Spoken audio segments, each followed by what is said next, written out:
Good morning students. നിങ്ങൾ പാടൊക്കെ വായിച്ചാ? അർത്ഥവും ചോദ്യത്തിലും ഒക്കെ എഴുതി പഠിച്ചു അല്ലേ? മാം ഇന്ന് പഠിപ്പിക്കുന്നത് നമ്മൾ അഭ്യാസ പ്രവർത്തനങ്ങളാണ്. അതായത് അർത്ഥവും വിപരീതവും പര്യായങ്ങളൊക്കെ നമ്മൾ പഠിച്ചില്ലേ, നമുക്ക് ഒന്നുകൂടി പഠിക്കാം. നിങ്ങളൊക്കെ പഠിച്ചു കഴിഞ്ഞതാണ്. മാം നിങ്ങൾക്ക് ഒന്നും കൂടി പറഞ്ഞു തരാം. മാം ചോദിക്കും ചെയ്യും കേട്ടോ. അപ്പൊ ആദ്യം നമ്മൾ പഠിക്കുന്നത് അർത്ഥമാണ്. ഏതാ നമ്മുടെ പാഠം? അത് മറന്നു പോയിട്ടില്ലല്ലോ. ഏതാ പാഠത്തിന്റെ പേര്? ഒരു പുന്നാര പക്ഷിക്കഥ അല്ലേ? അതിലെ അർത്ഥമാണ് മാം ആദ്യം നിങ്ങളോട് ചോദിക്കുന്നത്. ഇണ എന്ന് പറഞ്ഞ വാക്കിന്റെ അർത്ഥം എന്താണ്? പങ്കാളി, കൂടെയുള്ളത്. ഇണ എന്നുള്ള വാക്കിന്റെ അർത്ഥം എന്താണ്? പങ്കാളി എന്ന് എഴുതിയാലും കറക്റ്റാണ്, കൂടെയുള്ളത് എന്ന് എഴുതിയാലും കറക്റ്റാണ്. നിരീക്ഷിക്കുക എന്ന വാക്കിന്റെ അർത്ഥം എന്താണ്? ആർക്കോർമ്മ വരുന്നത്? എന്താണ്? സൂക്ഷ്മമായി പരിശോധിക്കുക. നമ്മൾ ആ വസ്തുവിനെ നിരീക്ഷിച്ചു എന്ന് പറയുമ്പോൾ എന്താ? സൂക്ഷ്മമായി പരിശോധിക്കുക. ഗുദം എന്ന് പറഞ്ഞാല് മലദ്വാരം. ഗുദം എന്ന് പറഞ്ഞ വാക്കിന്റെ അർത്ഥം മലദ്വാരം. പുന്നാരം എന്ന് പറഞ്ഞാൽ എന്താ? ലാളന. പുന്നരിക്കുക എന്ന് പറഞ്ഞാൽ കൊഞ്ചിക്കുക, ലാളിക്കുക. അതാണ് പുന്നാരം എന്ന വാക്കിന്റെ അർത്ഥം. പ്രതിഷേധിക്കുക, എതിർപ്പ് പ്രകടിപ്പിക്കുക. എതിർപ്പ് പ്രകടിപ്പിക്കുക. പിളർത്തുക, രണ്ടായി വേർതിരിക്കുക. പിളർത്തുക എന്ന വാക്ക് രണ്ടായി വേർതിരിക്കുക. അർത്ഥം പഠിച്ചു കഴിഞ്ഞു. ഇനി ഏതാ? വിപരീത പദമാണ്. വിപരീത പദത്തിലെ കറുത്ത എന്ന വാക്കിന്റെ വിപരീതം എന്താ? വെളുത്ത. എന്താ പറഞ്ഞേ? വെളുത്ത. വന്നു ഓപ്പോസിറ്റ് എന്താ? പോയി. വന്നു, പോയി. തൃപ്തി, അതൃപ്തി. തൃപ്തി എന്ന വാക്കിന്റെ ഓപ്പോസിറ്റ് എന്താണ് പറഞ്ഞത്? വിപരീത പദം അതൃപ്തി. ഇനിയോ ചെറുത്, അതിന്റെ ഓപ്പോസിറ്റ് എന്താ? വലുത്. ചെറുത്, വലുത്. അപ്പൊ നമ്മൾ വിപരീത പദം പഠിച്ചു കഴിഞ്ഞു. ഇനി നമുക്ക് പര്യായ പദമാണ്. മുല്ലാപര്യായം എന്താണ്? വാസന്തി, മാധവി. മുല്ലാപര്യായം വാസന്തി, മാധവി. ചിറക് പര്യായം പത്രം, പക്ഷം. ചിറക് പര്യായം നമ്മൾ പറഞ്ഞത് പത്രം, പക്ഷം. കിളി പര്യായം പക്ഷി, പറവ. കിളി പര്യായം പക്ഷി, പറവ.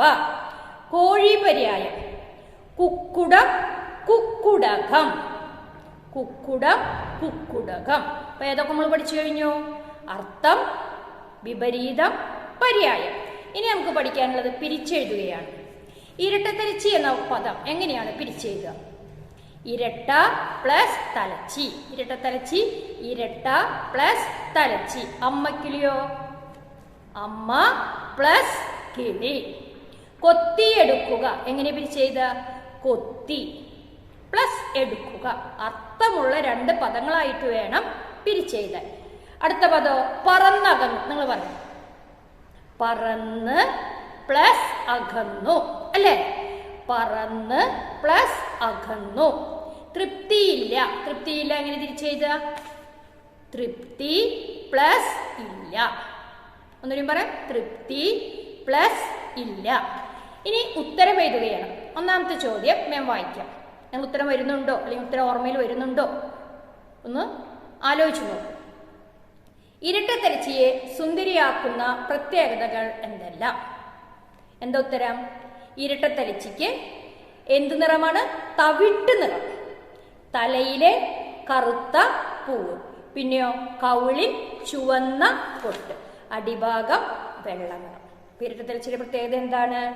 ഇരട്ടത്തലച്ചിക്ക് തവിട്ട് നിറം, പിന്നെയോ തലയിലെ കറുത്ത പൂവ്, കവിളിൽ ചുവന്ന പൊട്ട്, അടിഭാഗം വെള്ള നിറം. ഉത്തരം എളുപ്പമല്ലേ പറയാം? ചെറിയ രീതിയിൽ മാം ഉത്തരങ്ങൾ എഴുതിയാണ്. ചെറിയ നമുക്ക് പഠിക്കാൻ ഏറ്റവും സൗകര്യപ്രദമായ രീതിയിലാണ് മാം ഉത്തരം വേഗം പഠിക്കാം. പിറ്റേന്ന് കണ്ടെത്തിയ രഹസ്യം എന്താണ്? അച്ഛൻകിളിയും അമ്മക്കിളിയും ഭക്ഷണം കൊണ്ടുവന്ന് മക്കൾക്ക് കൊടുക്കുന്നതായിരുന്നു കണ്ടത്. എന്താ കണ്ടത്? അച്ഛൻകിളിയും അമ്മക്കിളിയും ഭക്ഷണം കൊണ്ടുവന്ന് മക്കൾക്ക് കൊടുക്കുന്നതായിരുന്നു അവർ കണ്ടത്. അടുത്ത ചോദ്യം. അമ്മക്കിളി മക്കളെ നനയാതെ രക്ഷിച്ചതെങ്ങനെ? അമ്മക്കിളി മക്കളെ നനയാതെ രക്ഷിച്ചതെങ്ങനെ? എങ്ങനെ നനയാതെ രക്ഷിച്ചത്? മഴ വന്നപ്പോൾ അമ്മക്കിളി ചിറക് വിടർത്തി കുട്ടികളെ അതിനുള്ളിലാക്കി നനയാതെ സൂക്ഷിച്ചു. ഒന്നുകൂടി പറയാം, എന്താ ചെയ്തത്? മഴ വന്നപ്പോൾ അമ്മക്കിളി ചിറക് വിടർത്തി കുഞ്ഞുങ്ങളെ അതിനുള്ളിലാക്കി മഴ നനയാതെ സൂക്ഷിച്ചു. അടുത്ത ക്വസ്റ്റ്യൻ. ഇരട്ടത്തലച്ചി കുഞ്ഞുങ്ങളുടെ തീറ്റ എന്തെല്ലാമായിരുന്നു? ഞാൻ പാഠഭാഗം വായിച്ചവങ്ങളോട് പറഞ്ഞു എന്തൊക്കെയായിരുന്നു. പുഴുക്കളുണ്ടായിരുന്നു, പിന്നെയോ പഴവർഗ്ഗങ്ങൾ. അമ്മ ഒരു കാട്ടുപഴം കൊണ്ടുവന്നു എന്നൊക്കെ പറഞ്ഞില്ലേ. അപ്പൊ എന്തൊക്കെയായിരുന്നു? ചെറിയ പുഴുക്കളും പഴങ്ങളുമായിരുന്നു കുഞ്ഞുങ്ങളുടെ തീറ്റ.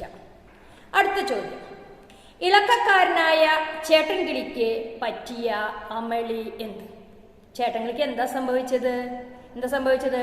ഇളക്കക്കാരനായ ചേട്ടൻ കിളി കൂട്ടിൽ അങ്ങോട്ടും ഇങ്ങോട്ടൊക്കെ നടന്നു എന്ന് പറഞ്ഞില്ലേ. അങ്ങനെ നടക്കുമ്പോ എന്താ സംഭവിച്ചത്? കാല് തെറ്റി താഴെ വീണു. നമ്മൾ എങ്ങനെ ഉത്തരമായിട്ട് പറയുക? ഇളക്കക്കാരനായ ചേട്ടൻ കിളി ഒരു ദിവസം കാല് തെറ്റി താഴെ വീണു. എല്ലാവർക്കും പറയാൻ കിട്ടുമല്ലോ. ഒന്നുകൂടി പറഞ്ഞേ. ഇളക്കക്കാരനായ ചേട്ടൻ കിളി ഒരു ദിവസം കാല് തെറ്റി താഴെ വീണു.